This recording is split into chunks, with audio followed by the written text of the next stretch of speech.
Good evening, everyone. That startles me every time.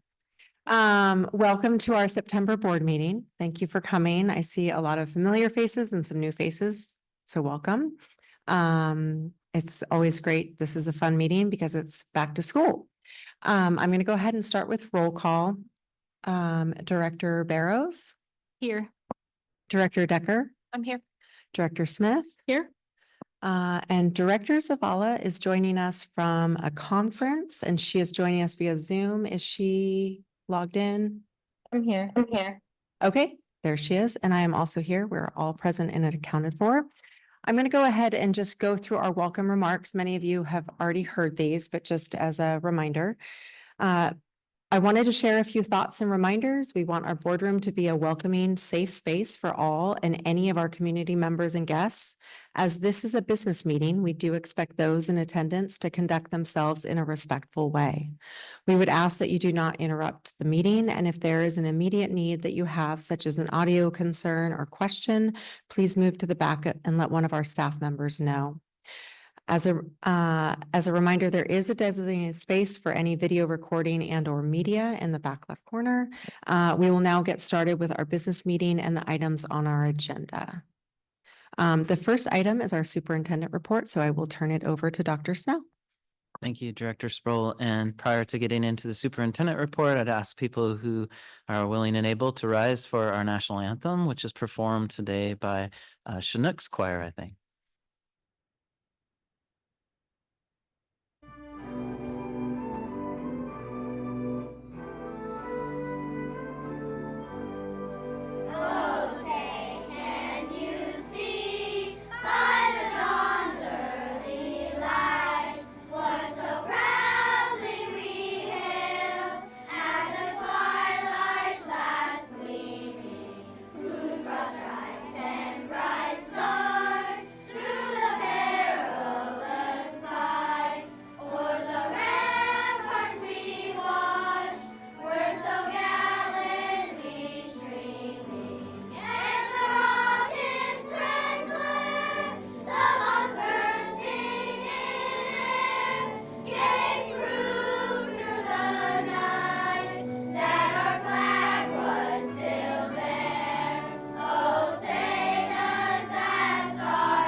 Thank you. If you're new to a school board meeting, we always start with the national anthem performed by one of our school groups. And then at the conclusion of the meeting, that group performs an additional song. So if you don't make it to the end of the meeting and you're interested, it's recorded and you can watch it later if you'd like. I'm going to go ahead and share my screen and walk you through the superintendent's report this evening.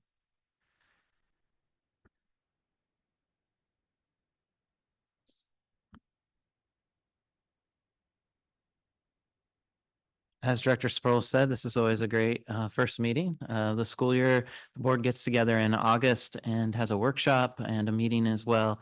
But typically that happens before school is in session. And so we're grateful to be here 2.5 weeks into the school year. I have a number of items today, typical of a start of a school year, and then some unique items that I want to share with the board. And then we have a short presentation from some of our staff that the board has requested as well. So a little bit longer superintendent report. I apologize to people here who are here for recognition. We'll try to get through as quick as we can. So with any start of the school year, there's always a lot of logistical challenges, both for families, students, staff, everyone. And overall, it's been a really good start to the school year. Really appreciative of all the staff's hard work and families, students, coming ready to learn. And so overall, we're just couldn't be more pleased with how the school year started. One of the big things that was on the board's agenda prior to the school year was our open contract with VEA, and we have that for your consideration this evening. Appreciation for VEA's leadership and bargaining team and the district's bargaining team as well spent a lot of time and hours together since February working on that. And I think the contract reflects both boards' priorities around supporting staff and also moving the work forward with students. So that is in the consent agenda today. I just wanted to call it out to your attention. Also, there's been a lot of energy, not just in our community, but in other communities about cell phones. And I know the board is interested in looking at potentially updating our policy. You spent some time in the August workshop on that. Our current policy allows schools and classrooms to make some determinations around cell phone use. We have several schools that are kind of updating that practice this year. So that gives us a little opportunity to kind of pilot some things. We also want to do some outreach to students, families, and staff about their thoughts around that. I think overall there's some consensus around thinking that limiting cell phone use is probably a good thing for all of us, but also want to understand like what is the problem we're trying to solve and how do we best do that, and could that be solved through policy, or is there something else that could help with that as well, so once we start to collect some feedback here in the next month, we want to run that through our advisory structure to process the feedback. So student, family, staff, community leaders, advisory, just share the information with them, get their perspective on that. Also just looking across the district at what's working and maybe what's challenging right now to help us figure out what the next steps might be. So just calling that out. I know the board has interest in that, and across the country and world, people are talking about that. So I'll pause there and see if there's any comments on any of the things that I've shared so far. I was just going to add, you had already kind of stated this, but regarding the bargaining and contract, I heard from both sides, both the district bargaining team and VEA bargaining team, that it really was a collaborative process. And so I'm really grateful for that. That it really, they work together to kind of problem solve things that are going on. So just thank you to both of those teams for the work that you did to come to the contract that we'll be voting on tonight. Agreed. I just wanted to echo that. I think as the bargaining process evolved over the spring and then into summer, it was great to hear updates where there was collaboration around prioritizing what students need. And it was great to see both sides coming together and just working together, because that's why we're all here. And since my two directors have already talked about the VA contract, I'm just going to mention for the cell phone policy. I'm really excited that we're not just going to plop something out there, that we are going to actually get some input from the community members. I know that there's a lot of information racing around out there. So it's good to take a pause, although I'm usually a jump right in with both feet. But it is good to take a pause and figure out what are we doing this for, and what works and what doesn't work. So. Okay, I'll keep moving. Appreciation for our community. In the spring, we had a number of safety talks at our schools, just trying to understand communities' desires around safety, expectations around that. As we start the school year, unfortunately, another horrible school shooting. It's on my mind every single day. And so as we think about the new year and some opportunities that I'll talk about in the budget part of this, we just want to keep in mind, like, how do we continue to grow in our practice with safety? And that's challenging when we eliminated over 260 positions in the district. And so just always at the forefront. I don't know what else to say about those tragedies. So budget and staffing, I wanted to give you a little bit more detail. So I'm going to talk about our usual kind of next steps. Right now, we are right in the thick of balancing staffing across the district to try to meet student need. Much more challenging this year without those positions that we had before. So we have deployed staff a couple of times already this fall, and are looking probably to deploy again this week based on our count and where students are showing up. Typically, there's more volatility at the secondary school level. After we get into the second week of the school year at the elementary, it's usually pretty set around where our kids are and the needs that we have. If you agree to support the contract that we're putting for you to you tonight, then that helps us start to establish our staff costs for the year. That's a huge variable for us as we build the budget for the 25-26 year. It's always an ongoing process. And so with your possible approval of that, then we'll start to work through all the logistics of the contract to understand what is that staff cost moving into the next budget cycle. Another huge variable in that is our enrollment. And so right now we're about 1% over our forecasted amount. It's showing up more in elementary and middle school at this point, and we still need to verify and look over the numbers and make sure. And that's a part of that adding more staffing to the equation there. So, when you're in the classroom and you've got the large class size, it feels like we need to get on that as soon as possible. So really appreciate that. And also want to be really mindful of the staffing that we deploy, so we don't have to undo things or find ourselves in a situation again where we've overextended. Appreciate people's patience with that. Obviously, a big part of the budget process is the legislative session and our ongoing advocacy. We've talked a lot about the gap that happened and why we were in the budget reduction situation that we were, and how similar that is to other districts across the state. So I have a number of meetings with legislators scheduled here before session will start in January. I would like to bring forward kind of some opportunities for the board to discuss its legislative platform. Typically, you adopt that in October or November. So we'll probably have that on the agenda coming up. I don't think it's, you've already communicated kind of some of the priorities, so I don't think it'll be a heavy lift to get that going. The other thing is we've seen ongoing cost inflation around some of our non-employee related costs as well. So just monitoring that. And then we do have a levy that will be expiring next December 31st. And so we have a possible renewal on the ballot on February of 2025. So I'll talk about that a little bit. One other note, as we've moved into this school year, there has been a change in practice as a part of our work of making sure all students are counted as general education students first.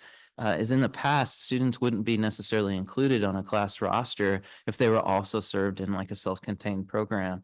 And we've changed that practice. They are general ed students first, and so they should be in the classroom, even though if the majority of their day is not spent in that general ed classroom. So that's a change in business practice and something that's also a little bit affecting our class sizes. And so just want to make sure that people are aware of that. Oops, excuse me, I was trying to move the Zoom window. And then, I already mentioned the staffing adjustments that will take place. As I mentioned before too, the levy renewal, this is a capital levy. So there's three main kinds of ballot issues that we can have to support schools. One is a bond for building and construction kinds of things.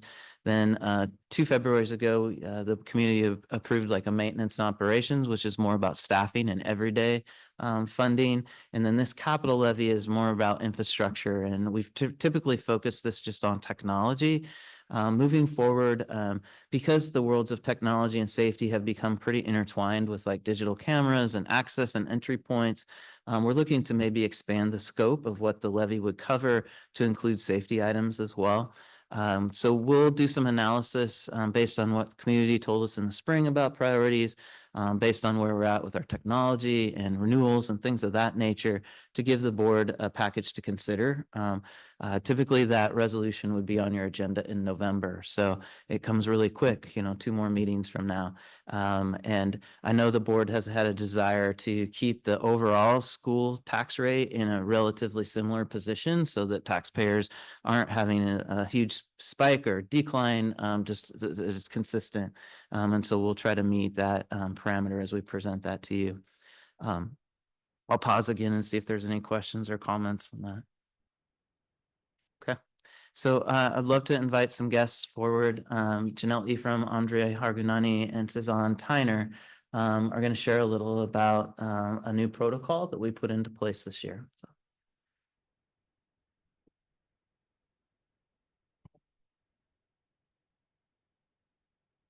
All right, good evening, board, our board of directors, Dr. Snell, community.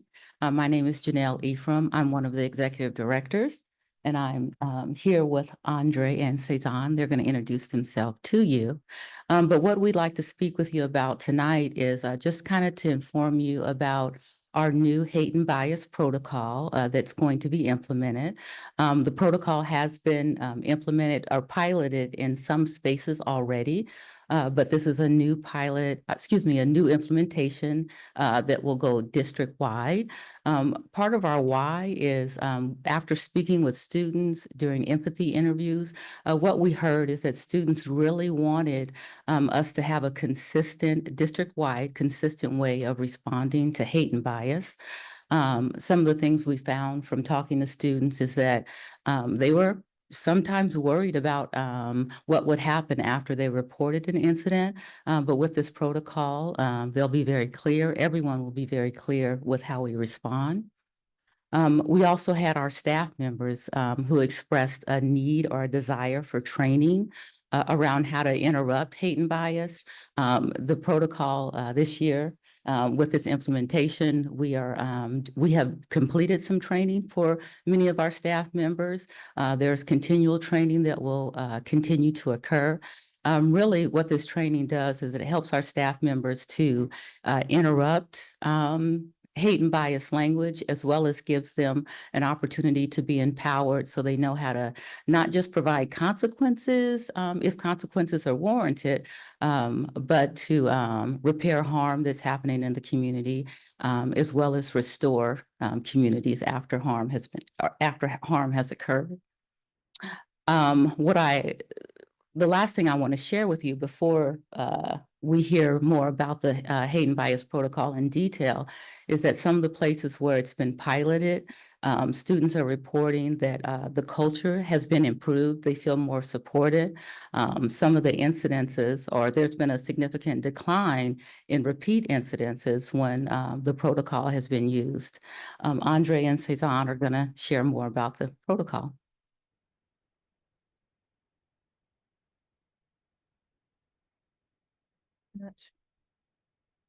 Thank you. Do you want to share one? Okay, so we have a district-wide restorative response plan, and this is the plan that we are sharing with all of the schools and eventually with all of family members and community members as well. And so this plan has about 5, maybe 6 steps with it. So you can see here, I'm not going to read it line for line for you, but the intent is that anytime there's a hate or bias incident, some speech that is harmful, that is said, that it is interrupted each and every time and documented. So we understand there's a difference between some people being playful and some who are really taking it serious.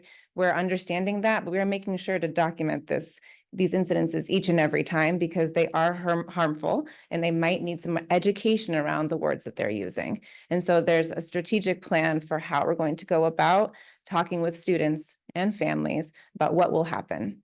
There's also a restorative aspect that I want to share with you all that is offered to students so that they can learn from maybe the mistakes that they are saying and take a different approach in the future. Can you go to the next slide, please? Thank you. So together with a large team from Vancouver Public Schools of equity instructional coaches, restorative justice coaches, staff, admin, family, community members, students, of course, we developed these lessons that were given to students to empower them, support them, and provide some really clear, consistent messaging about, for students, clear messaging about how to interrupt hate and bias speech. And so these lessons were given to staff just this August. And what we're noticing is lots of great feedback here. So for example, last year, one of the schools implemented this protocol and I stopped in and I was at the front desk just checking in and saying hi to folks. The student walked up to me, started chatting me up, and I was like, how are things going lately? Just not even being specific about what it was. And they just said, I don't know what you adults have done differently, but something just feels different in the hallways. And that impacted me. That's what I want to hear. I want to hear that things feel differently for students. And so I believe that we're heading in the right direction here. Do the next slide.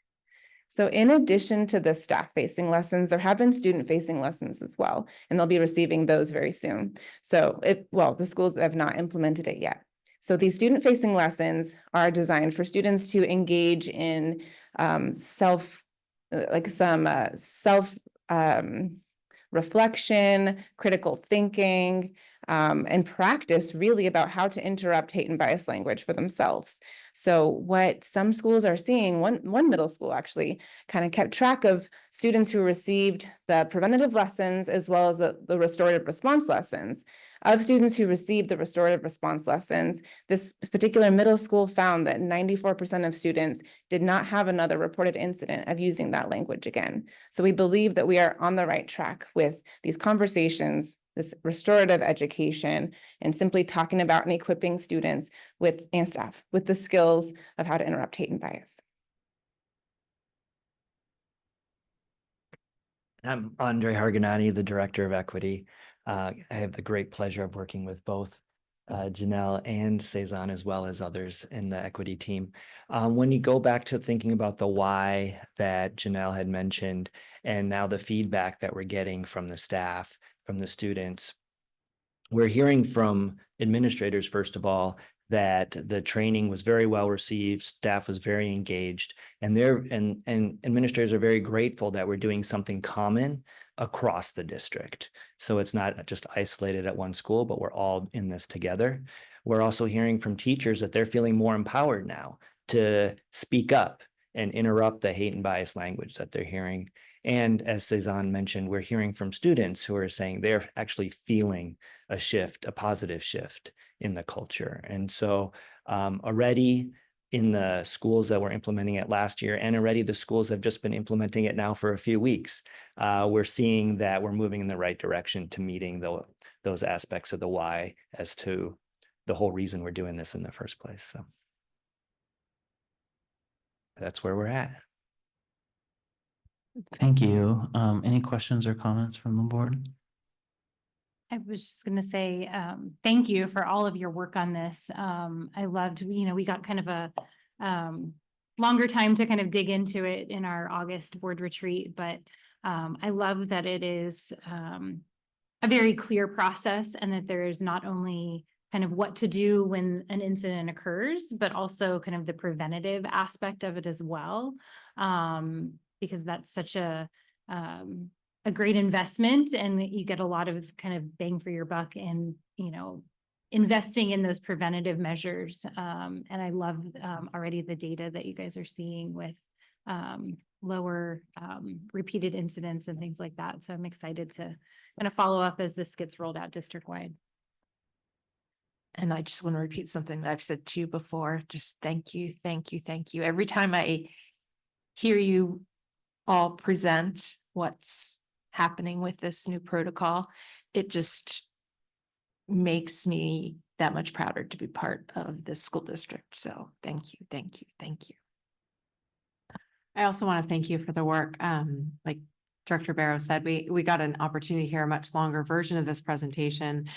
And as a parent of students in this district, I'm just excited about several aspects, but the consistency district-wide, I think, is so important. So as students evolve through our system, they are met with the same standards and expectations, and then the same responses from the adults. I also just the empowerment to our staff. So students, so we can model the behavior we want from students. I think that's really important. So thank you for this work. And I'm excited to see how this evolves our school cultures.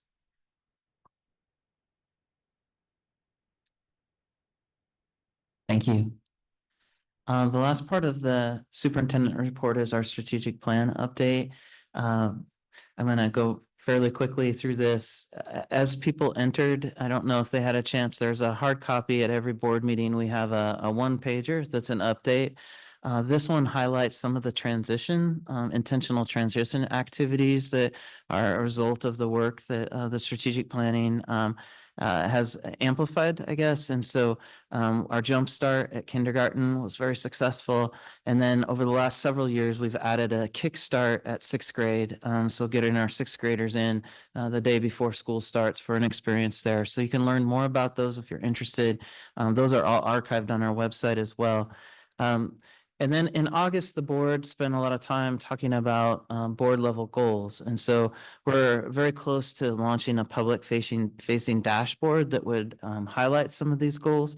And the team, you gave the team some feedback in August, and the teams have been working on adjusting these goals based on your feedback. And so I apologize to the audience. Some of the text is small as you're looking at it, but just at a high level, we have a goal related to attendance and just how important it is for our students to be at school. We have a goal related to disproportionate discipline. That's something that the district's been working on for a number of years, and 2 specific goals within that area. We have ongoing goals related to belonging and positive student and staff relationships. We've been using Panorama as a baseline for that data and have set some specific goals related to elementary, middle, and high school. And then called out within the category of belonging, there are specific focus areas that we noticed within each level that are priorities for us. When we presented or prepared these slides, of course, the state released their report card today. So I did message you and update some of the data because the dashboard went live. And so I pulled this from the OSPI messaging, our state messaging, and they are looking at Smarter Balanced is an assessment tool that's used at the state level. And they're looking at that in a different way moving forward. In the past, we only looked at level 3 and level 4 learners as being proficient. And I'm sure everyone can appreciate that one snapshot in time does not capture who you are as an individual. And so we try to use a portfolio of data to show where students are at. And it's not that we don't want to be accountable to progress and growth, but I mean, it was really almost being weaponized in terms of just media attention around students failing. And a student that is level 2 at a math assessment in their sophomore year on a May 3rd is not a failure, right? And so I really appreciate the Smarter Balance looking at it differently. And I've linked in here, and these will be available on board docs if people want to dig in deeper, some of the resources from the state about that really go into detail about the research around students who are identified as level 2, and the outcomes that they have in our system are very successful. And students who are at level 1 need some significant intervention to help them meet standard. And remember, all of it is accountable for graduation. So it's just a matter of time when you meet that standard. And so anyway, the caveat of that I think is important given the official release today. Because of that, we didn't want to shy away from the old metric for how we were looking at proficiency. So you'll see 2 numbers on these ELA and math slides. The first is looking at just level 3 and level 4 learners. And the second is looking at level 2, level 3, and level 4 learners. And so our proposed goals are around growth for all of those students. We also are looking at multilingual learners, and multilingual learners have an assessment called with an acronym WIDA.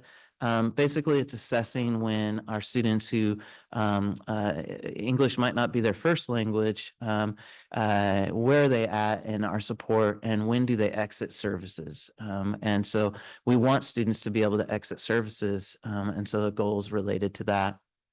The mathematics goal is structured very similar to the ELA goal. You'll note again that we have 2 indicators there. Over time, we'll probably just have 1 as the state makes that shift.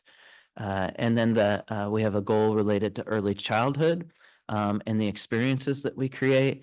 We've been able to add more opportunities for early learners in Vancouver Public Schools, which is just phenomenal. And what we're doing is trying to track those students that benefit from that programming. How does that impact their trajectory in kindergarten and beyond? Some goals related to that. And then finally, a goal related to not just graduation rate, but how students are actually accessing the pathways to graduation. And so I'll pause again and see if there's questions on these. At a high level, we're looking at attendance, discipline, belonging, literacy and language, multilingual learning, mathematics, early childhood, and graduation pathways as key areas that I would be bringing back to you in board meetings and study sessions. I just want to thank you and your team's responsiveness. We've reviewed this in August at our workshop, and the list has grown a bit based on our feedback. And I appreciate your willingness to grow that list for progress monitoring. Okay. So I will just jump right in. I'll turn it over to you and we'll do our recognition part of the meeting. So this is the part of the meeting I think most of you are here for. Always the most fun. Tonight we have several individual and team athletic recognitions. If you are being recognized, please walk to the podium when you are introduced to receive your certificate and pose for a photo. Coaches will also share highlights from their season for the teams being recognized. And if you choose to leave after this portion of the meeting, we just ask that you do so quietly. And yeah, everyone's come up. There's seats in front if anyone needs one.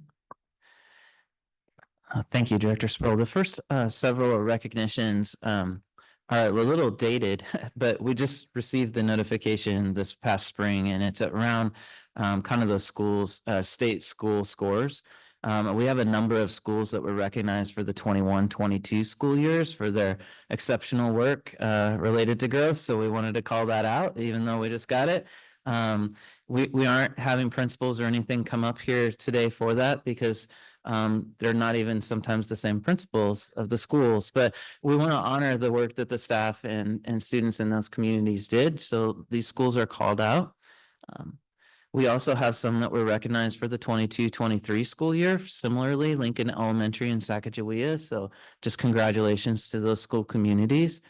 And then we have some that are more recent. And so I'll read this description. The Association of Washington School Principals and the Association of Washington School Leaders introduced a new award this year called Washington Schools on the Rise. The award celebrates schools where students and adults collaborate to amplify student voices in a way that fosters an inclusive and equitable environment. And Skyview was recognized for this inaugural award. And so congratulations to Skyview community for that excellent work. Yes. I know one of the activities that Skyview has done is called Taco Talks. And I know that other districts are looking at that, and we received a grant to potentially support those kinds of endeavors at other schools. So they've definitely led the way with that. And I thought I saw Principal Meyer. Are you? Yes, Principal Meyer, thank you for your leadership with that. Our next award, I'd like to invite Dave Bennett, the District Athletic Director, forward to present our Coaches of the Year awards.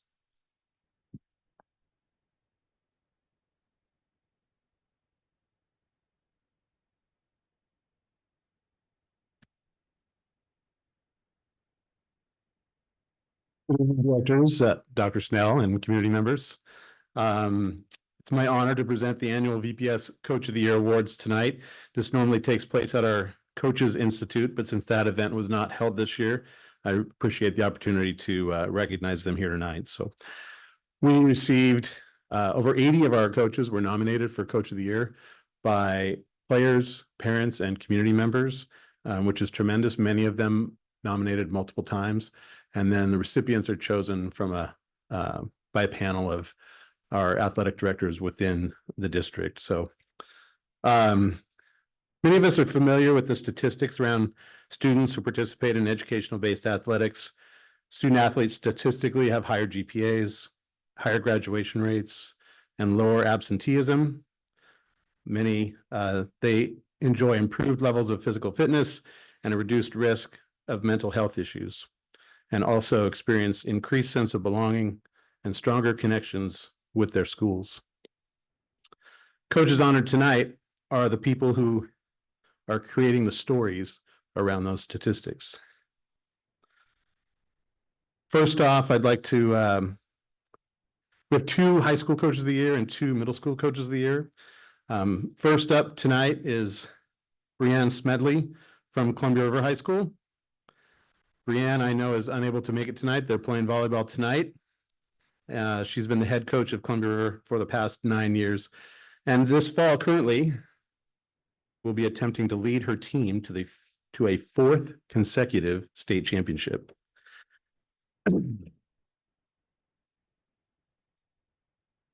And although her program has had great success on the court, these awards tonight are not about wins and losses, but about coaches providing our student athletes with outstanding experiences and preparing them for life after high school. Very quickly, some of the comments from nominators for Coach Smedley. Coach Bree has invested immense time and effort to create trainings that powerfully transform the mindset and attitudes of athletes in such a revolutionary way that will carry them to victory throughout their lifetime, long after graduation. None of her players will face a challenge in life where they don't reach back to Coach Bree's training and feel empowered to achieve at their highest level. She believes in their ability to be amazing on and off the court. She embodies what one would dream of a coach being, fully mindful of creating an environment that promotes lifelong skills on and off the court. She creates independence, inclusivity, connection, mental training awareness, and real life implementation. She is providing the framework that these female athletes will use throughout the rest of their lives. They will have the ability to look back at their time at River and know their grit, compassion, ability to strive and thrive is directly related to the work they did as a Columbia River volleyball player and the program that supported them during their journey into adulthood. So congratulations to Coach Smedley.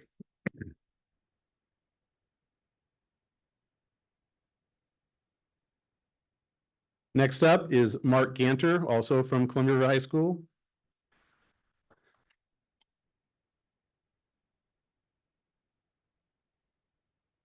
Coach Ganter, I know is a longtime coach, but he's been with VPS coaching for 2 years.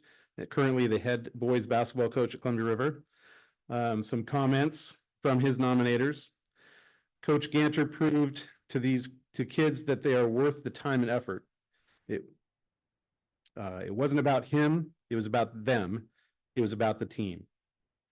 Stepping in on short notice, he built a foundation of trust and belonging, a family that worked together and had a wonderful high school basketball experience that they will remember forever. Congratulations, Coach Ganter.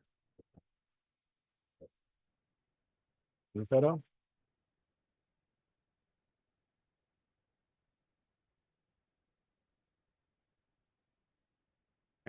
You guys got it.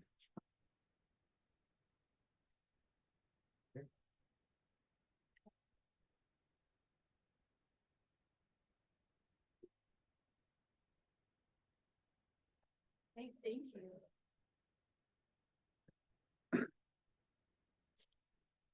Our middle school coaches of the year. First up, Ariel Goldsworth from Discovery Middle School.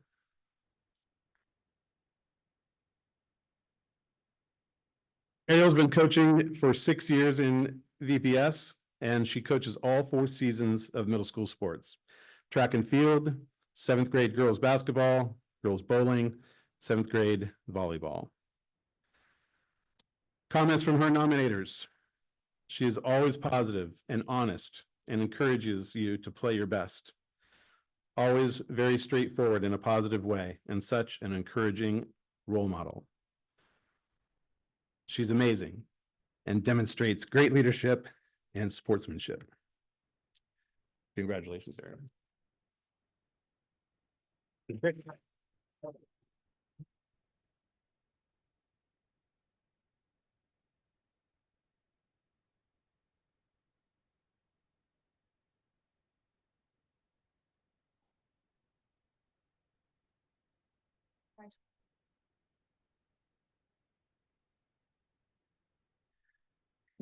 And finally, also from Discovery Middle School, Patrick Storment.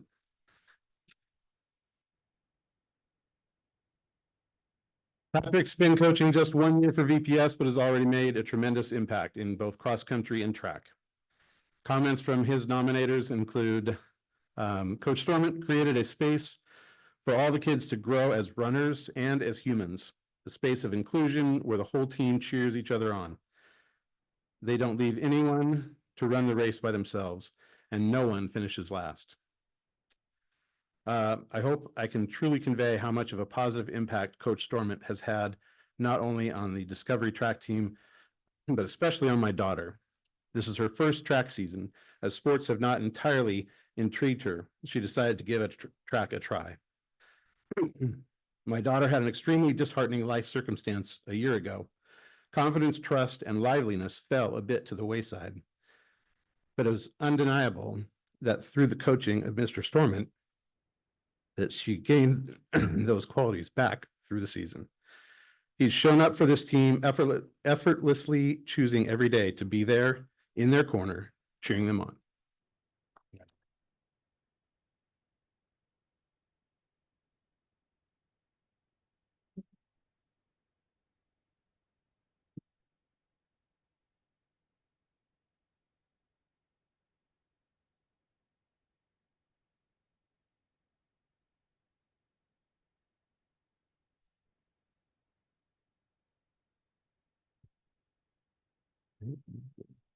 Thank you.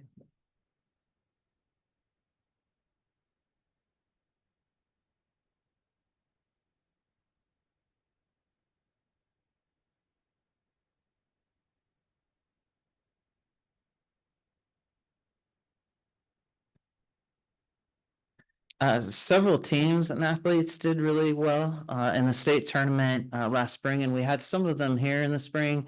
The spring season is always tough because it's like a little bit of both, right? In the fall and the spring, where we try to recognize them. And a lot of times, if the teams are really large, like an entire track team or something, they don't all necessarily come to the event, and we try to make sure that they get recognized at their school as well. So. I'd like to invite Coach Sanderson forward from the Columbia River Track team and share a little about, I'm going to share some individual accomplishments, and maybe some of these athletes are here. And then I'm going to have Coach Sanderson just give some highlights from the season as well, if he would be willing to do that. So please can join me in congratulating Revac Banfield for winning first place in 2 different races, the 100-meter dash and the 200-meter dash. Congratulations to Revac. And I just steal some of Director Sproul's comments. She's had a chance to watch you run a lot, and she said it's just like amazing to watch you run. So congratulations. We would also like to recognize Jacob McManus for winning 2nd place in both the 1600 meter and the 3200 meter runs. Jacob, congratulations. And our Columbia River 4x100 relay team placed 3rd in state competition. Congratulations to team members Seth Arnett, Solomon Menendez, John Reeder, and Revac Banfield again. Seth was a senior last year and was recognized at the school. Are any of those athletes here today too? Come on up, please.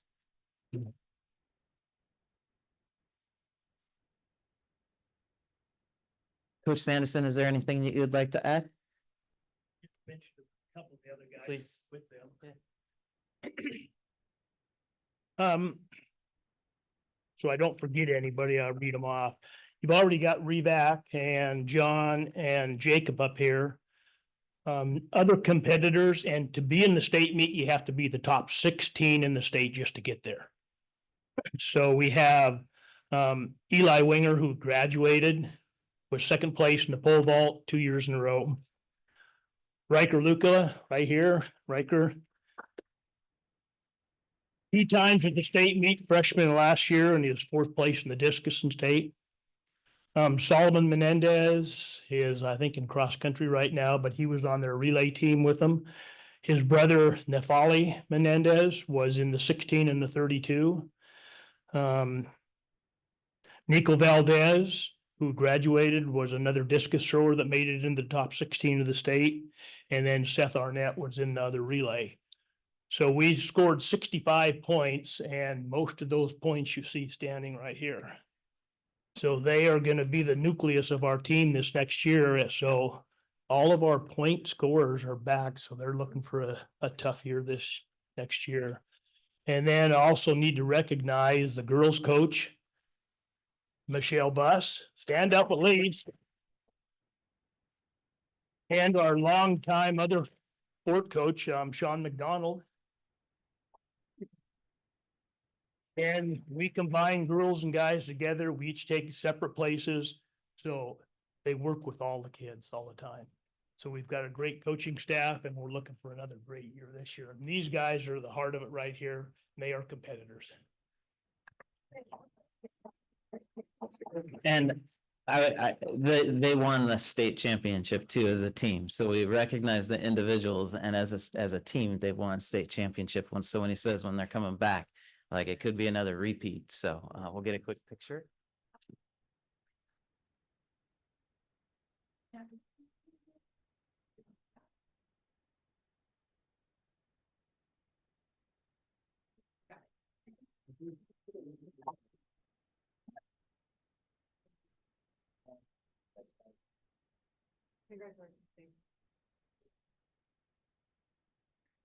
All right, our next team that we're going to recognize is also from Columbia River.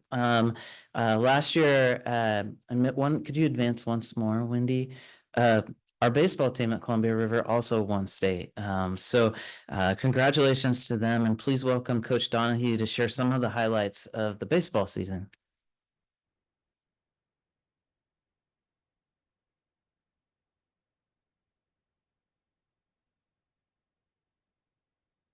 All right, thank you for honoring us tonight. So I've got senior Harrison Hofarth here, senior Nate Little, and then senior Noah Cokes. These three guys were big contributors last year on our state championship team.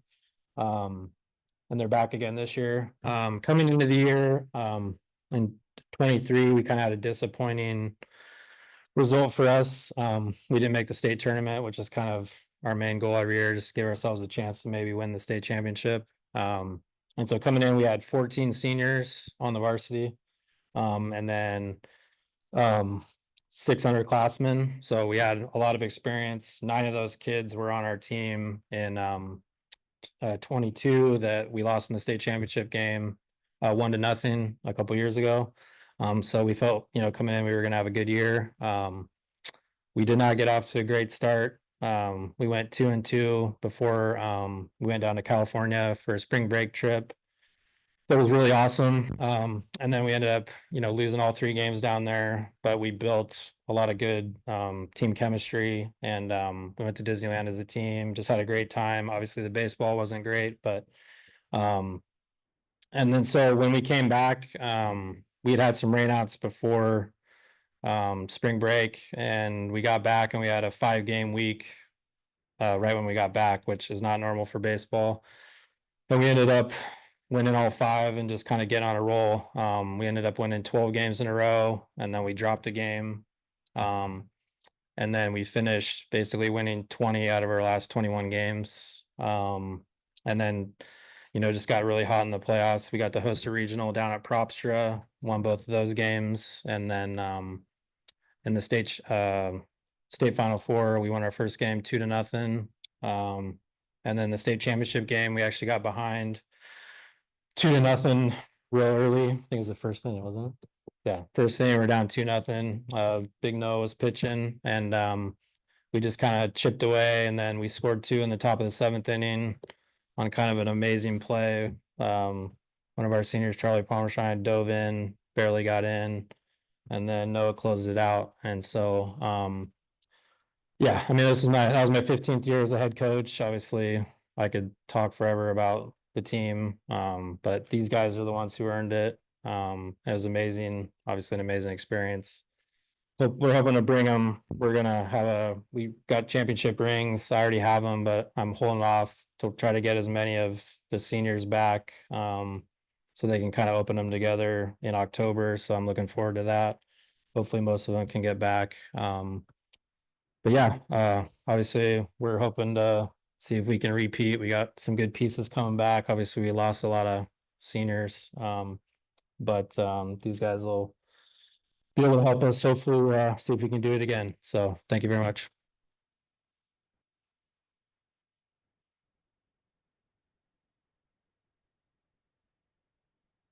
Sorry.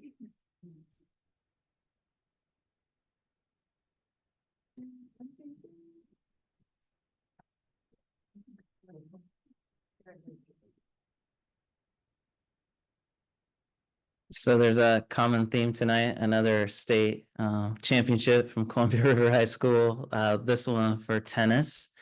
Unfortunately, Coach Erickson is unable to join us tonight, because they have a boys tennis match this evening. But we want to congratulate him and all of the players on the Columbia River girls tennis team for their first place finish in the state tournament. And we'll make sure that they get that recognition. Are there any tennis players here in the audience that I don't want to miss if somebody did come? Okay, so thank you. Okay, thank you. And our last recognition is from Skyview High School. The girls softball finished third in state last year. And please welcome Coach Anthony to share some of the highlights of the season and some of the team.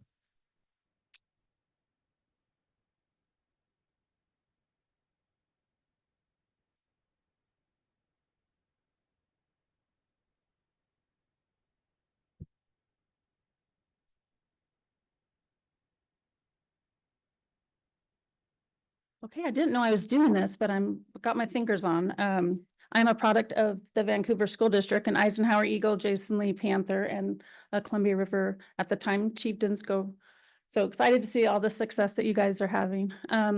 We took third place. We had a record of 27-1 last year. We lost at the wrong time, but this group, we have 3 seniors here, Addie Harmeyer, Lainey Phillips, and Layla Royal, who've been 3-year starters for us. Maddie Milhorn, who was the Gatorade Pitcher of the Year for us. She's playing volleyball tonight, but they've all had a huge part in our success. Their freshman year, we took second in state. And the next year, a lot of expectations, on us after that. And we just didn't have a great state tournament that year.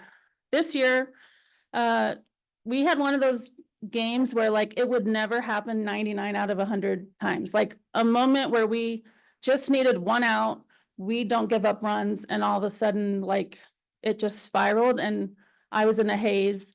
And I had never looked at the bracket, like if we lose, who do we play? Because we're going to win. This is what we're here for. This is what we do. And I look over and I see Battleground.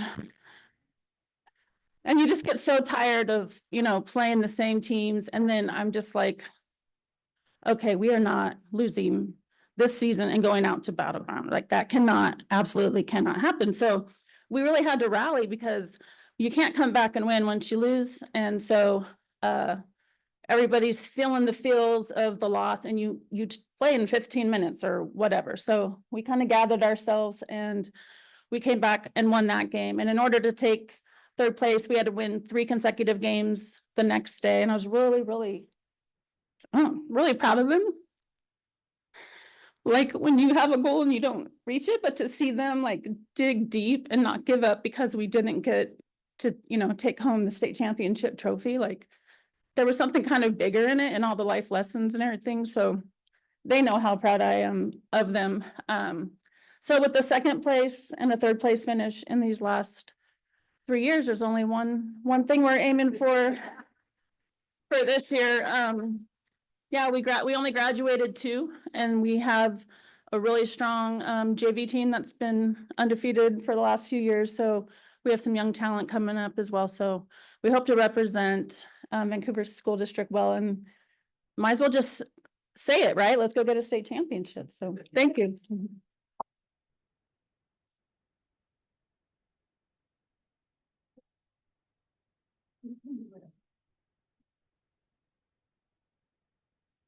you.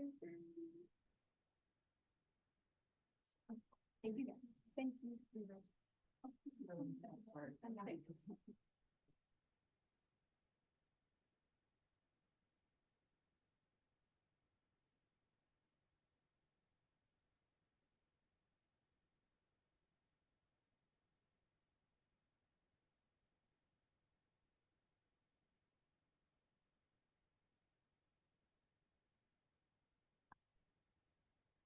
Congratulations again to everyone that was recognized tonight.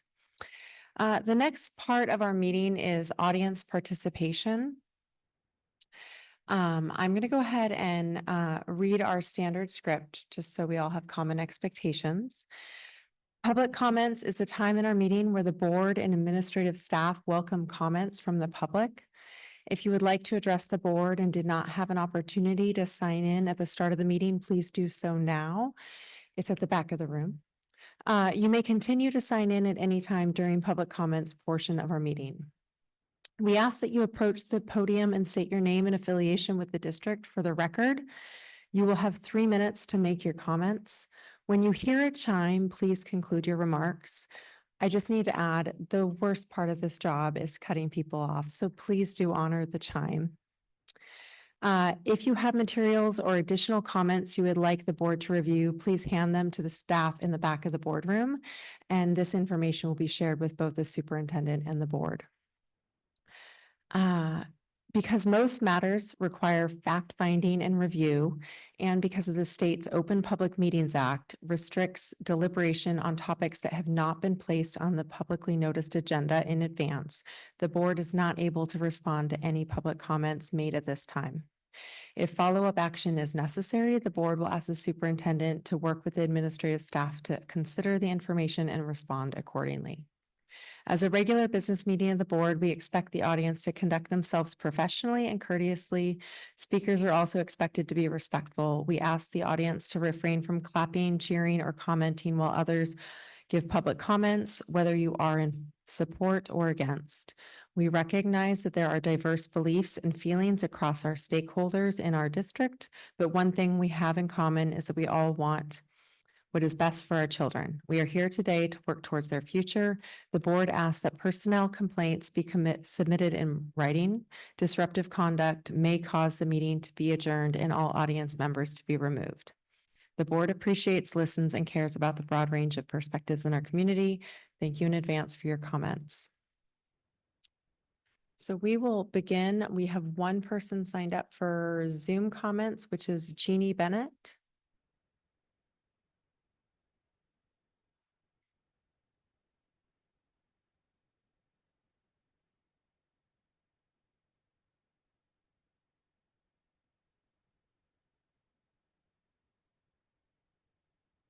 Okay, there. Hello, everyone. Can you hear me now?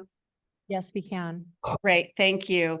Good evening. I am Jeannie Bennett. I'm the Executive Director of Columbia Play Project and also the proud parent of 2 VPS graduates, and I have 2 grandkids attending VITA. I serve on the Community Leaders Advisory Committee as well.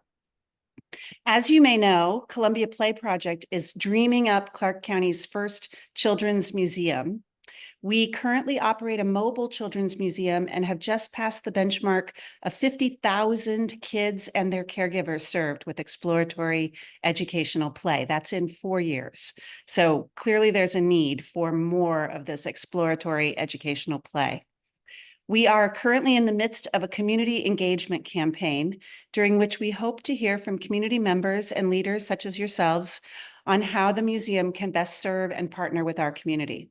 We value the work that Vancouver School District is doing and would love to get your input on the Children's Museum and how this effort can support students and families in your district. We have created a short survey, which is designed to elicit ideas and hopes for a truly inclusive and impactful children's museum.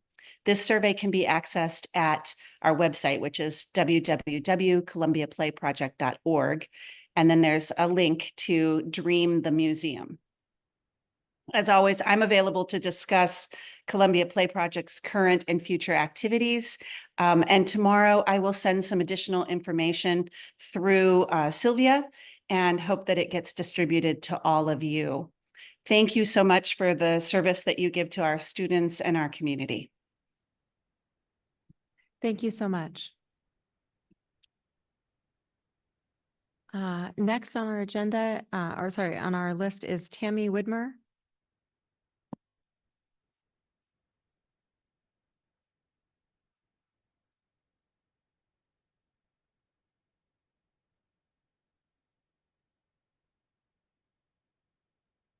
Hi, everyone. My name is Tammy Widmer. I am a proud mother of a VITA student, and then I have a Lakeshore Elementary kindergartner.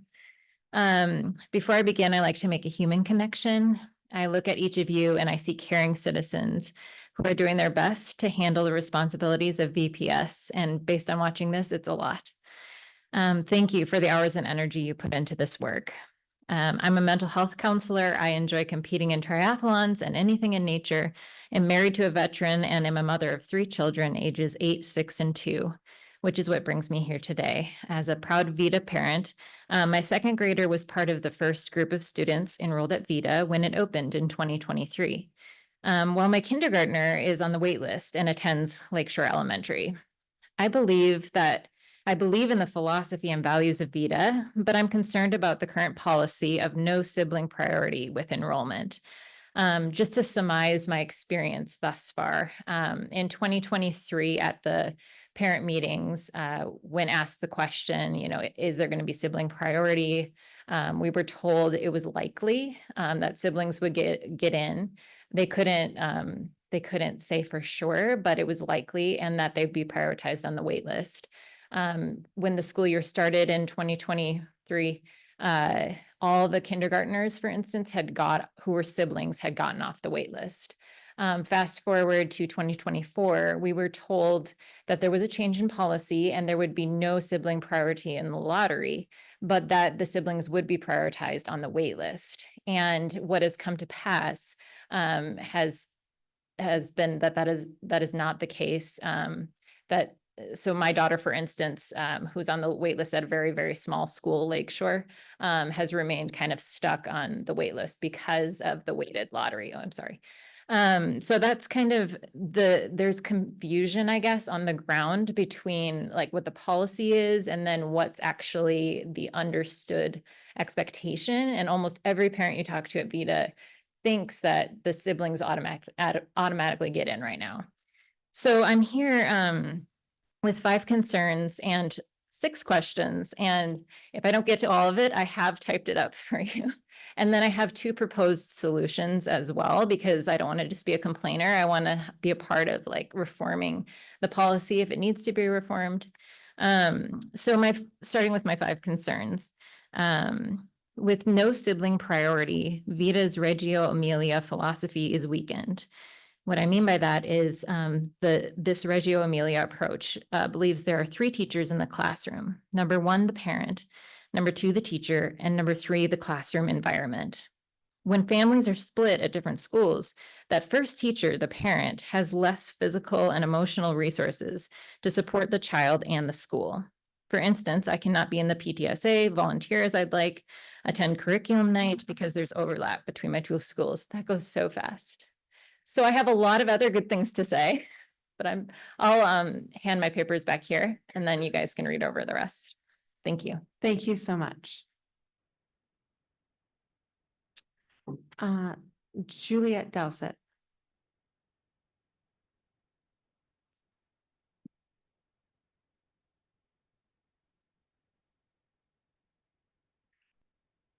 Good evening. My name is Juliet Dowsett. I'm a parent and a teacher at VSAA here in Vancouver.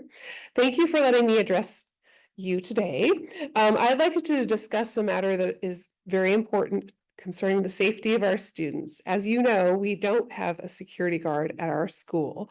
And as you are also aware, our school, which serves over 800 middle and high school students, is in the downtown area of Vancouver. And this urban environment, along with our old building with so many doors in and out, causes a lot of challenges that we need to address proactively. So in recent months, there have been increasing reports of incidents in our vicinity, such as like an unhoused man leaving or unhoused people leaving drug paraphernalia and human feces in our garbage area, and a man who was on campus and was later arrested after threatening a district resource officer during our 6th grade Kickstart Day. So a security guard would offer more than just a physical presence. It would offer a sense of security and reassurance for the students, parents, and staff alike, while acting as a deterrent for any potential disruptions. In this modern world, with current events being what they are, it's really the job of the district to help ensure that the schools are as safe as possible, and there are almost no other middle schools or high schools in the district without at least one security guard. I believe only ITech and VSAA are without security guards, and that's, 1,400 total students. who don't have that resource. Additionally, with the loss of half an associate principal in FTE, a loss of paratime, a loss of office staff with these budget cuts, we are, as a school, are stretched thin. If an administrator is in a meeting at district office or in a 504 meeting or dealing with an unhappy parent in some impromptu meeting, there isn't enough coverage before school for drop-off, after school for parent pickup, or during lunchtime when we have juniors and seniors leaving the campus and coming and going. And with about 70% of our teachers in overload, we really need help to deal with the students who try to sneak off during the day, which has happened, even as young as 6th grade, or who are taking extended restroom breaks for any number of reasons. So I urge you to consider this request seriously. It's like it is the duty of the school district to help ensure the safety of our students and staff. And we really would like to have and request additional help and security at VSAA. Thank you. Thank you. Next, for those signing up tonight, John Gerard.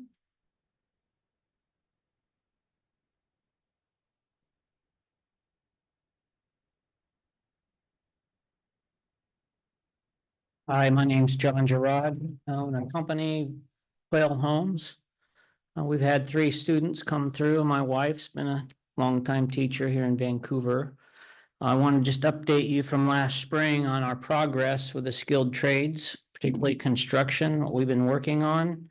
I mentioned that grade 13 event late last spring on May 1st, where we matched the top students with employers. We had about 200 job interview appointments set. 23 kids got jobs, all 30 had job offers. And quite a few of the Vancouver kids are working right now. We had some competition reports tonight. Competition for our area in construction is through Skills USA. In the second year, Hudson's Bay had a state winner in plumbing.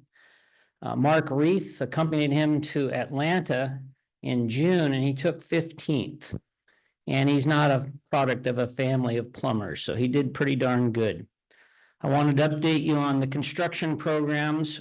About 450 students are in construction programs in all 4 high schools, with a new one at Fort this year. I think I snuck out that building that we'll be doing at Fort.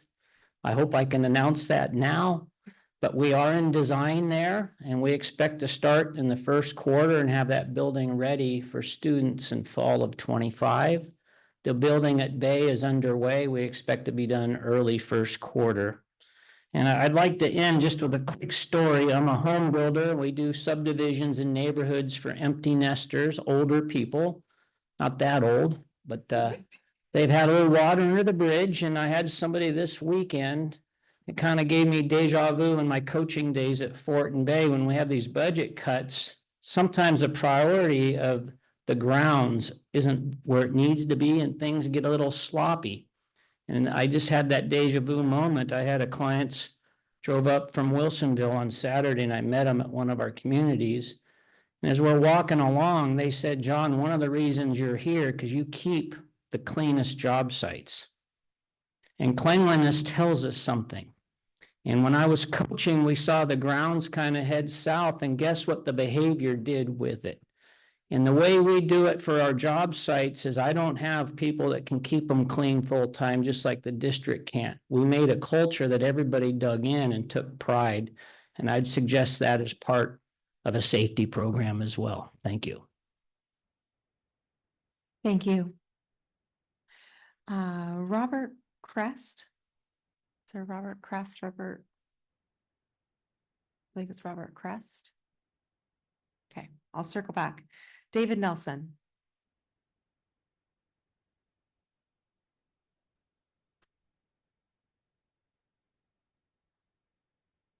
Okay, my name is David Nelson. I'm affiliated with nobody. I have 3 grandchildren I'm raising. 2 are at VSAA, one's at Ogden. I'll go quick here. I love that word equity.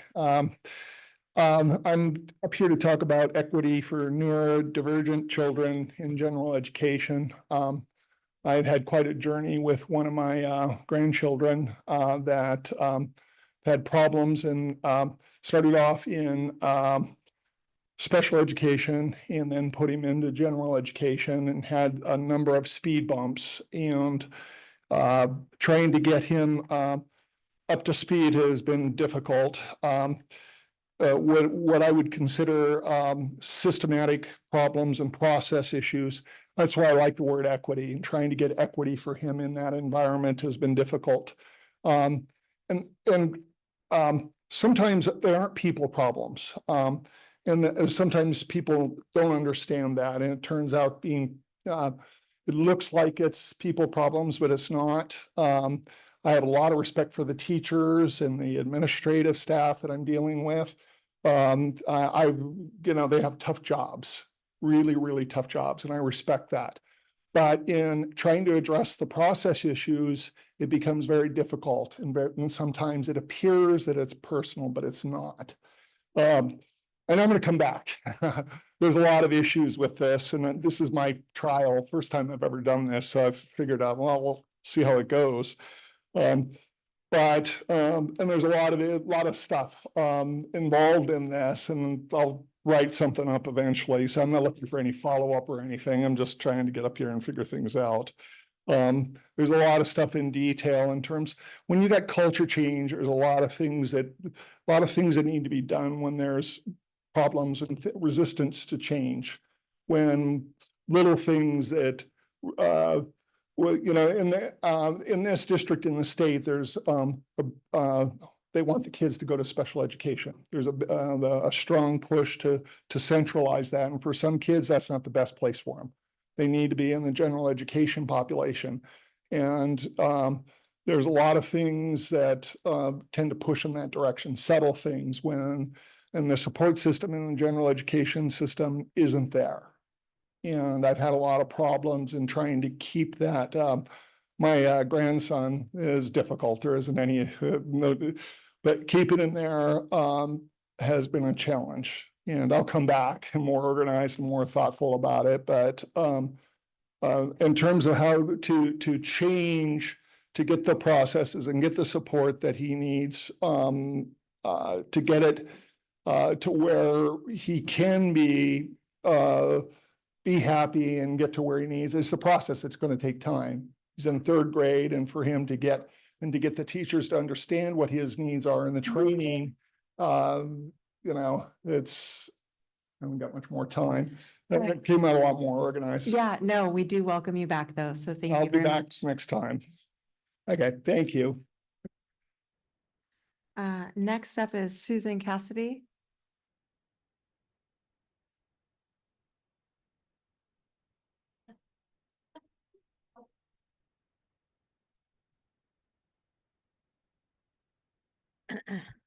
Hi.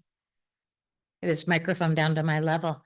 I am Susan Cassidy, and I'm also a product of the Vancouver School District. I was a Harney Hornet, I was a McLaughlin Pioneer, and I was a Hudson's Bay Eagle. Today with me is Carrie. She's a service puppy in training, and she is about to go off to college down in California. But the reason I'm here is because I'm also a member of the Clark County Developmental Disabilities Advisory Board. I've been a part of that advisory board for about 18 years now. And every year we have a special celebration, National Disability Employment Awareness Month, where we as a advisory board have a public celebration. It will be at Clark College, free. And it's coming up on October 9th. And I do believe, Director Barrows, you came and joined us last year, didn't you? Cool.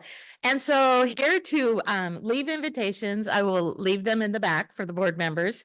And just let you know that it's October 9th, so that's a Wednesday. It starts at 4:30 p.m. If you want to come at 4 and socialize, please do. And on your invitations, on the back of it, there'll be a QR code that you can scan, and it'll take you right to the registration. You do not have to register to attend. It just helps us know if there's any accommodations needed for language or any other supports. And so please join us. It's a fun opportunity to honor some of our people with intellectual developmental disabilities who are working in the community. and our employers who are taking that step and bringing them on board as members of their team, as well as some members of our community who have just gone above and beyond in supporting people of the community with intellectual and developmental disabilities.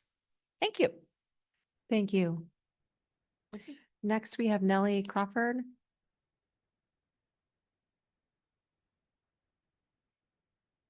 Good evening. My name is Nellie Crawford. I am a proud parent of 2 Vancouver School District high school students. I am a member of the community. My husband and I have lived in Vancouver together for over 15 years, and I've been in Vancouver for over 28 years. As I start, I want to say thank you to the superintendent and to the board. You have very, very difficult jobs, and I recognize that.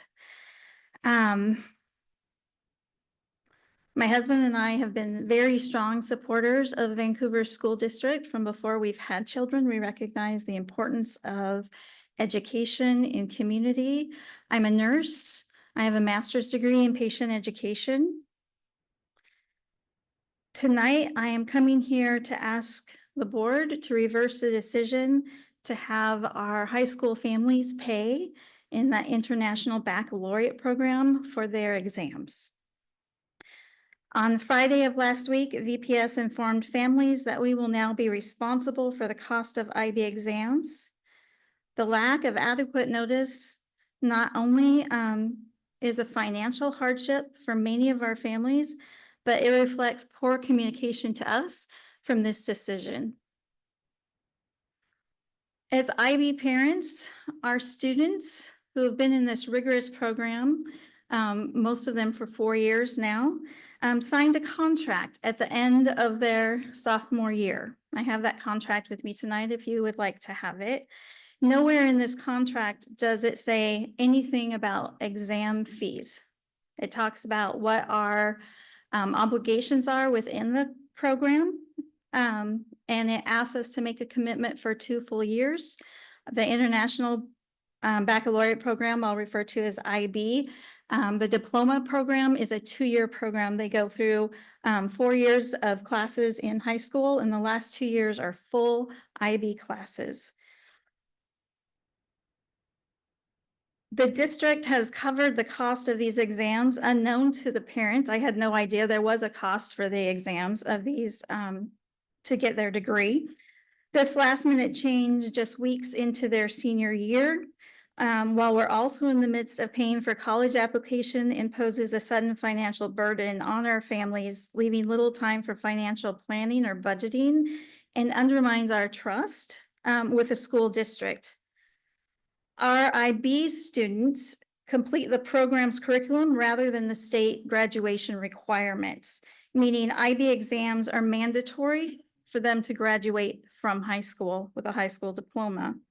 The cost for these essential exams is $123 each exam. They are required to take 6 exams for a total of $738.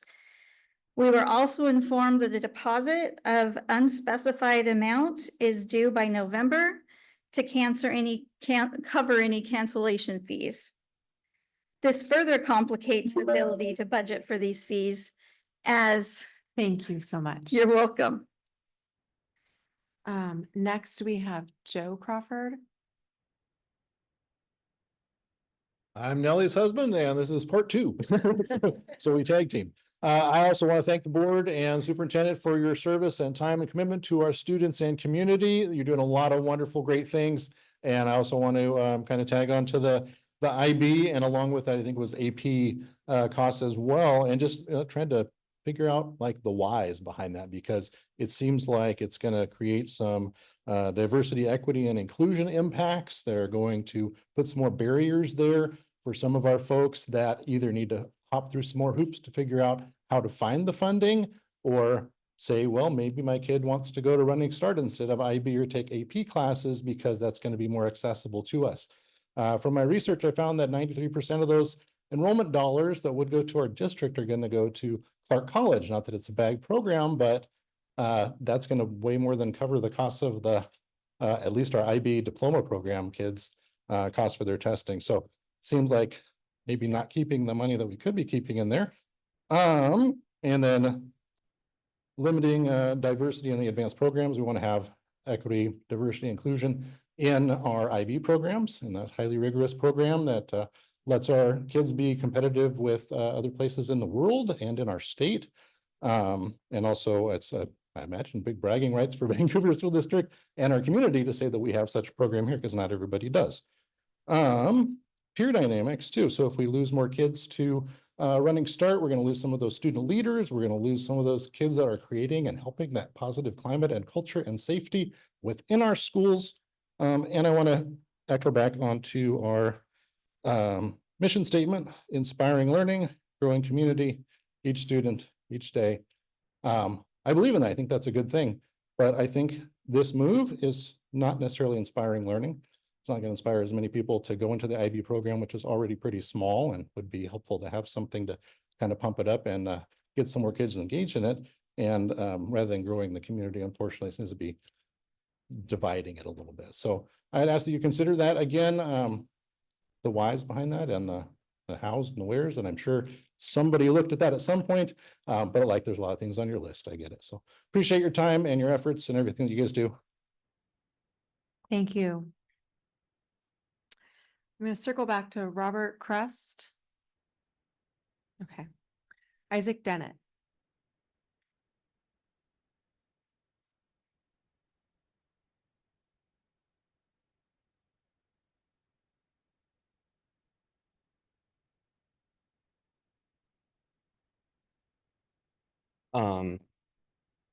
Hello, I am Isaac Dennett, a senior at Fort Vancouver. I have been at Fort Vancouver for all 4 years of high school now, and I have never seen anything more depressing as a student. Class sizes are larger than ever, and every student agrees. I've talked with lots of students at my school. I'm not one who socializes a lot, but I wanted to know what the other students at my school think they need in a class. They need connections with their teacher, one-on-one times where they can ask the teacher's questions and stay caught up. They need quiet rooms to focus. They need relaxing environments. They need just a good working and learning environment to be set up for success. Now tell me how any teacher is supposed to do that with a class of 43. In my Model UN class, the room is packed. It's not even filled to the brim, it's overflowing. The first day of school, one of my classmates had to leave the classroom and go to an empty classroom at our school and grab 6 extra chairs. There are tables meant to sit one student in my Model UN class. We have 2 to 3 students at every single one of these tables. It's really hard to hear anything. When it's time to discuss anything, the whole room gets so loud.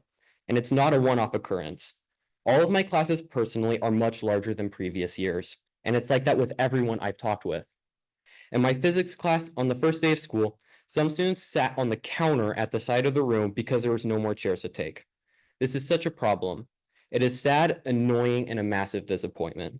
We need more teachers. There are only 2 periods of Model UN at Fort. I talked with teachers too, and they say much the same. They spend most of their time monitoring behavior. It's difficult to teach. They are overworked and overwhelmed even more than ever. We can't sit here and do nothing. Students are being impacted by this already. How is anyone supposed to stay engaged when you can't even hear or see the teacher you're supposed to be learning from? This isn't the teacher's fault. They can't make this work. Something needs to be done. The district needs to do something. You need to do something. Can I put up with this for a year? Probably. I'm already a senior and I have less than a year left with you guys. But my little sister is a freshman now, and I worry for her education. How is this setting up for her success at all? Thank you for your time. Thank you. Jean Taylor.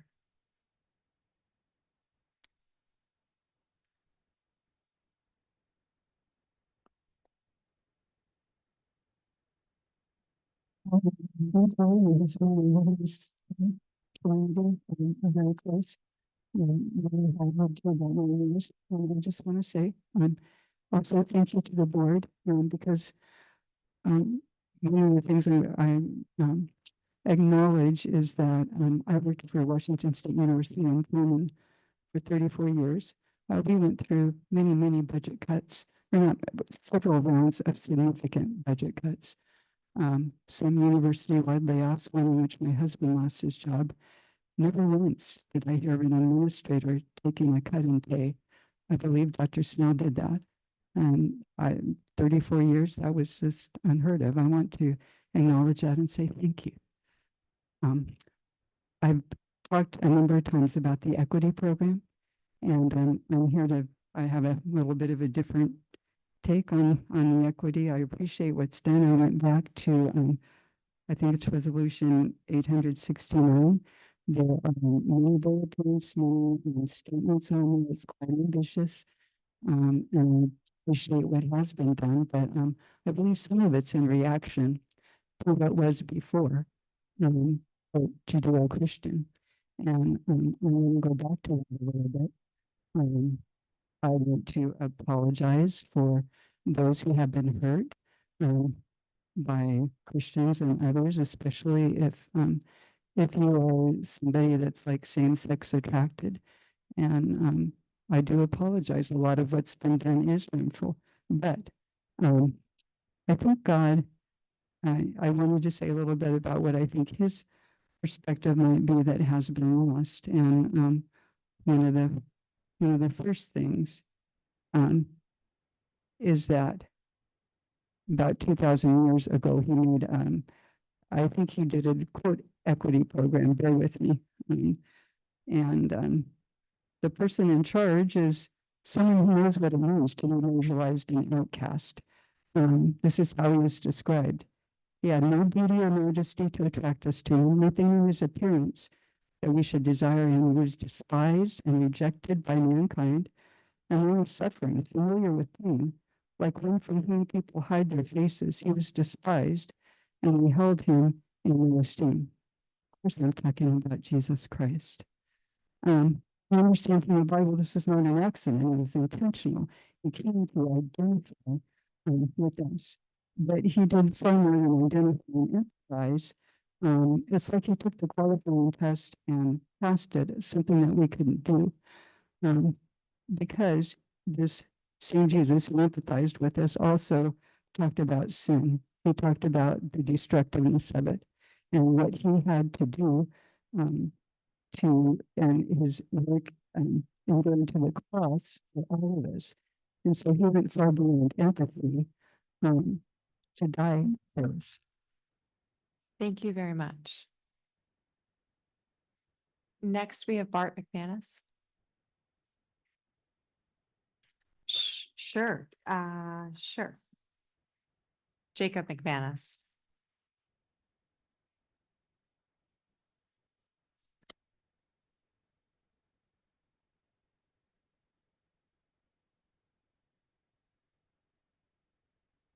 So I just first of all want to thank the directors and Superintendent Snell. I understand how difficult it is to allocate the budget of the district as well as caring for everyone's wishes and needs. So I am Jacob McManus. I am a full IB student at Columbia River High School, and I have quite large concerns with the recent decision to force students to pay for IB exams as well as AP exams, even though it does not personally apply to me. So excuse me, this is my first time speaking in front of everyone, but the decision was informed to us. The decision was informed to us my senior year, 3 years after I joined the IB program. For many students, they came to River on boundary exceptions, costing them transportation money and other expenses for the purpose of doing IB, under the guise it was going to be free. That is just one example, and I personally know students who are in this category, and for them, they now have to unexpectedly pay, including students that are not on a boundary exception like myself, who is from the area, $738, as that is what 6 full IB exams cost in order to get the IB diploma. This decision made without adequate notice, as when I joined freshman year in 2021, I thought it was going to be free, as well as many other students. And by the students I've talked to, and by the contracts and everything we've looked at, we were under the guise that it was going to be free. This decision, made without adequate notice, is a barrier to academic excellence and discourages students from pursuing rigorous courses. Students and parents won't want to put their kids in the program if they don't have the funds, creating a divide in access to high-level education, perpetuating inequalities already seen across Vancouver and society. We should be encouraging all students to challenge themselves, not creating financial barriers that limit opportunities. I urge the board to reconsider this decision, or at the very least, provide a phased approach with adequate notice in the future and explore alternative funding solutions to give students who thought they would not have to pay free tests. Thank you. Thank you. Bart McManus.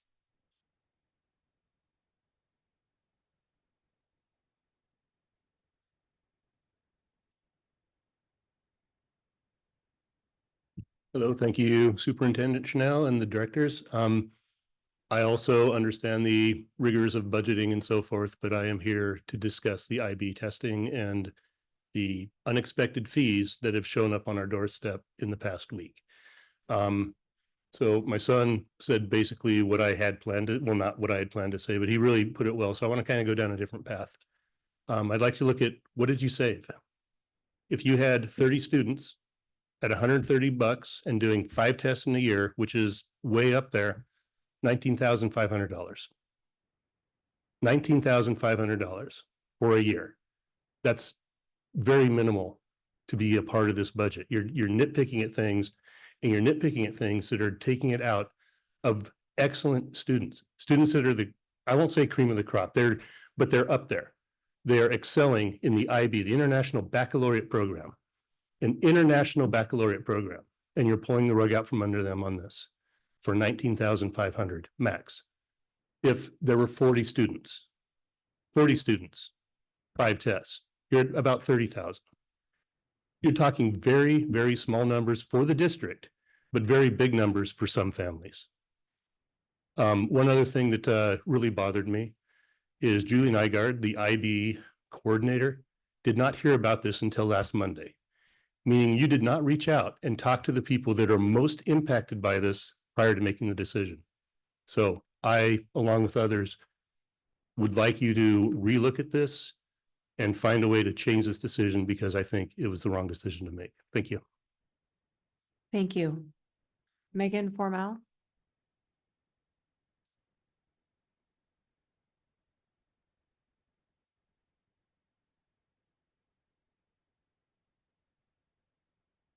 Hi, I'm Megan Formel. I am a first and second grade teacher this year at Anderson in the dual language program, which means I get to teach 2 grade levels at once. And I'm here to talk about class size. As the young man over there in the red hat said, sorry, I don't remember your name. Students need a connection. They have to feel like at least one grown up in the building is someone that they can turn to. That's the kind of central question in the panorama survey, right? And when you have 30 or in secondary 40 kids in a class, you just can't do it. I used to teach in Florida. Their solution was putting another adult in the classroom. Trust me when I say 39 first graders and 2 teachers, it's still just crowd control. So from our little tiny kids to our 12th graders, every child deserves to have that opportunity to make a connection with an adult. Put too many kids in the classroom and you can't. So now we have this class size language, which is so exciting, but it includes the words when practical, which I understand to mean not in September when everybody's coming in, not in May when we're about to leave, but leaves a lot of other months. And what I've heard from my colleagues who have been with the district for a while, and it's really distressing, is that they don't trust the district to open new sections. They think the overload will just be paid. So I'm here to ask you, Dr. Snell and members of the board, when teachers come to you and ask, why am I in overload? Ask the district. When Jamie, our union president, comes and says, why are these classes in overload still? It's October, it's November, it's December. Why are there 30 kids in a 5th grade classroom?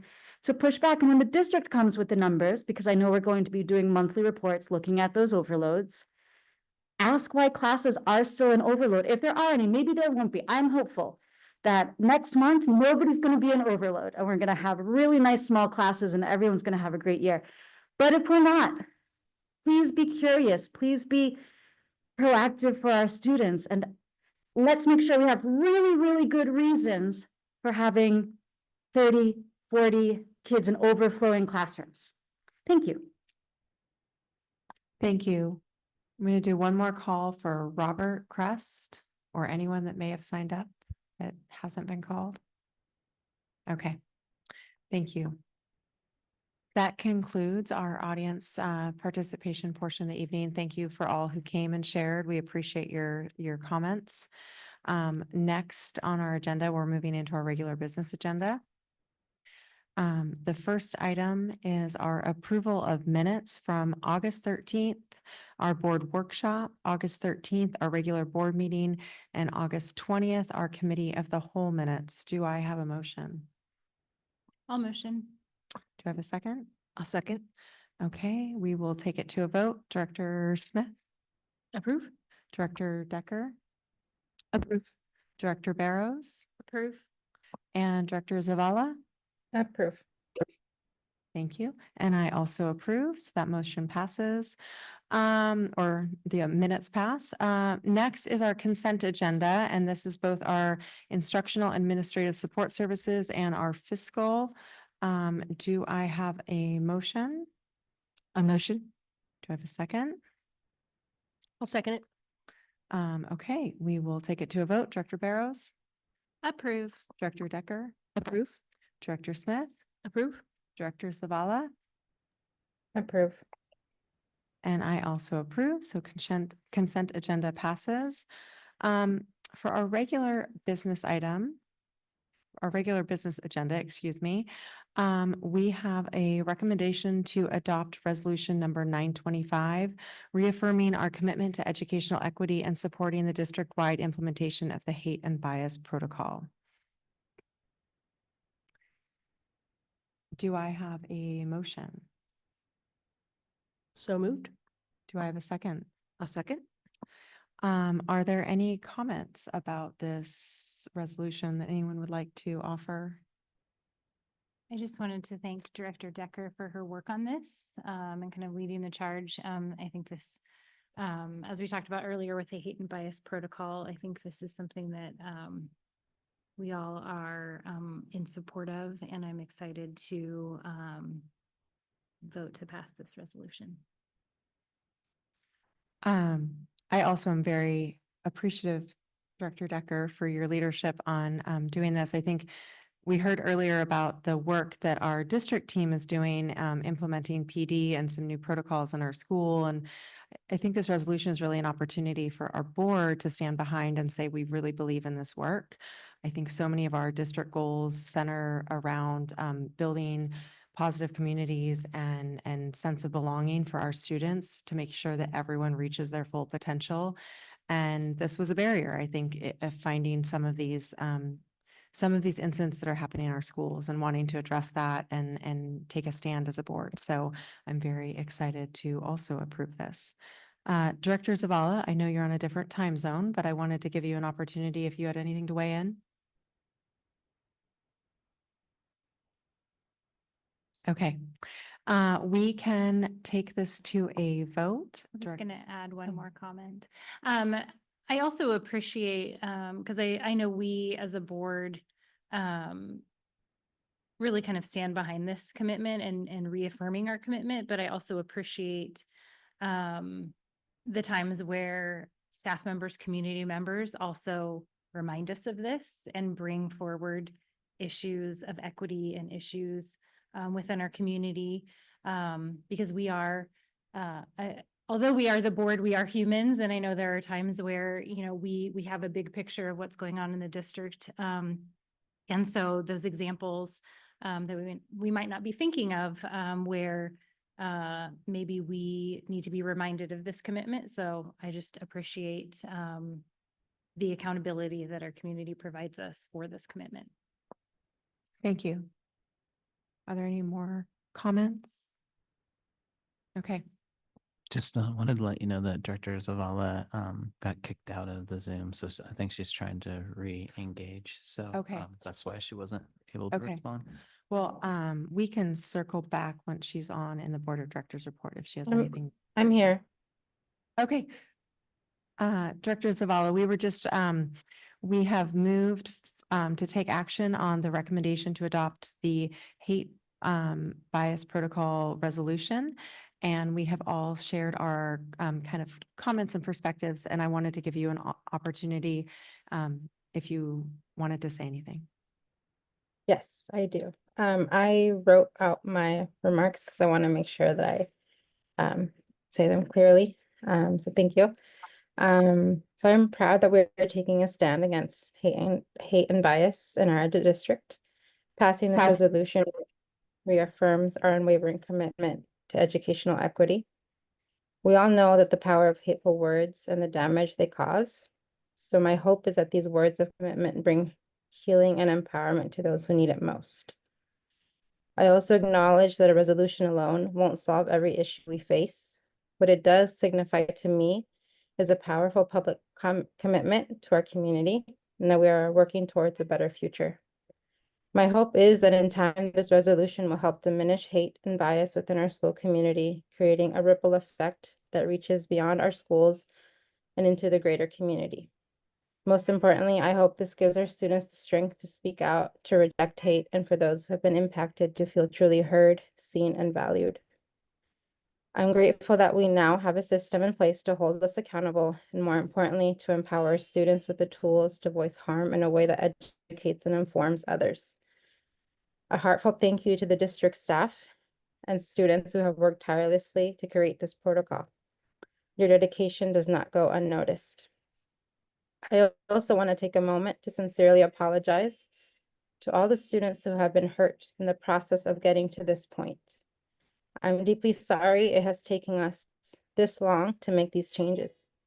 If at any point you felt dismissed, shamed, or unseen, I am truly sorry.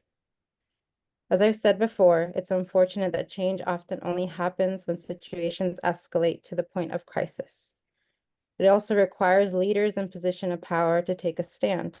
And for that, I am grateful to our administrative leaders and my fellow board members.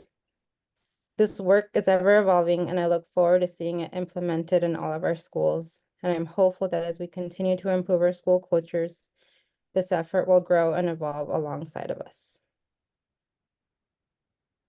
Thank you, Director Zavala. I'm thankful that we got you connected back in. That was lovely. Let's go ahead and move for a vote. Director Smith? Approve. Director Decker? Approve. Director Barrows? Approve. Director Zavala? Approve. And I also approve. In recognition of kind of the importance of this resolution to our board, we actually are going to read it aloud just for to be part of public record, but we believe strongly in this resolution. So I'm going to go ahead and kick it off to Director Barrows, who's going to get us started. We, because Director Zavala is on the East Coast and at a conference, Director Barrows is going to circle back and read a fifth part, but we all feel very strongly in this resolution. Okay. Resolution number 925. A resolution of the Board of Directors of Vancouver School District number 37, Clark County, Washington, reaffirming our commitment to educational equity and supporting the district-wide implementation of the Hate and Bias Protocol. A resolution of the Board of Directors of Vancouver School District number 37, hereinafter referred to as District, Clark County, Vancouver, Washington, on reaffirming our commitment to educational equity and supporting the district-wide implementation of the Hate and Bias Protocol. Whereas in October 2020, the Board of Directors took a bold and principled stand against racism and committed to fostering diversity, equity, inclusion, and excellence in education by resolving to condemn racism and establishing policy directives on diversity, equity, inclusion, and excellence in education. And whereas in February 2022, the Board of Directors adopted a district-wide equity policy memorializing the right of every student to have an equitable educational experience within district and committing to address factors within the district's control that contribute to educational inequity and disparity, inequity and disparate educational outcomes for students. Whereas the Vancouver School District Board of Directors remains unwavering in its dedication to educational equity as a core mission, striving to provide each student with an educational experience that prepares them for college, career, and life, and to thrive in a racially and culturally diverse local, national, and global community. And Whereas the board remains dedicated to implementing equitable, student-centered programs, applying an equity lens to all policies, advancing cultural connections through curriculum, investing in workforce diversity, prioritizing resources for schools with underserved populations, and improving school culture and climate by reducing discipline disparities. And whereas the board recognizes the importance of condemning hate speech and promoting the dignity of and respect for all students, staff, and members of the school community, so that all Vancouver School District schools remain welcoming environments where every student feels valued and included. And whereas the board recognizes the need to address hate speech and related behaviors as essential to creating a school culture where every student can succeed without fear of discrimination or harassment. Whereas the Vancouver School District Board of Directors acknowledges that supporting student success and educational equity is a shared responsibility among all district employees, and that the district's hate and bias protocol provides training so that staff can prevent, recognize, and respond to hate-motivated speech and behavior. And whereas the superintendent is tasked with continuing to develop action plans that enhance student learning, improve school culture, deploy resources equitably, and advance cultural connections with progress to be monitored through quarterly reports to promote transparency and continuous improvement in achieving the district's equity goals. Now, therefore, be it resolved that the Vancouver School District Board of Directors hereby reaffirms its unwavering commitment to the essential work of the equity policy and supports the district-wide implementation of the hate and bias protocol, thereby strengthening efforts to provide a fair, inclusive, and supportive educational environment for each student. And be it further resolved that the board will continue to monitor and assess the effectiveness of these initiatives through regular reporting, supporting the district in delivering on its commitment to providing an enriching and affirming educational experience for all students. Adopted the 10th day of September 2024. Thank you all. So that concludes our regular business agenda. I did want to, for our Board of Directors report, one of the best parts of September is that many of us get to visit schools on the first day, and I wasn't sure if anyone had any highlights they wanted to share as part of the Board of Directors report or anything else you might have. No, it was just a great day visiting. I think I felt fortunate that Evergreen and Vancouver have different school start days this year. So I was able to take off of work for my second day of school to celebrate the first day of school in Vancouver. So I think we were all out busy. It felt very quick, but I think we hit amongst our groups, we hit all of the schools. Took some flowers for the front office and treats for administrators, and just got to see the excitement in our schools. So it was wonderful. I was really struck by the positive energy. I felt like there was just this almost a renaissance of like enthusiasm for a new school year, and appreciated schools were remarkably calm for a first day. So thank you to our hosts that took us around. But yeah, it's always a highlight. Anyone else? Okay, that concludes our September business meeting, our regular board meeting. Thank you.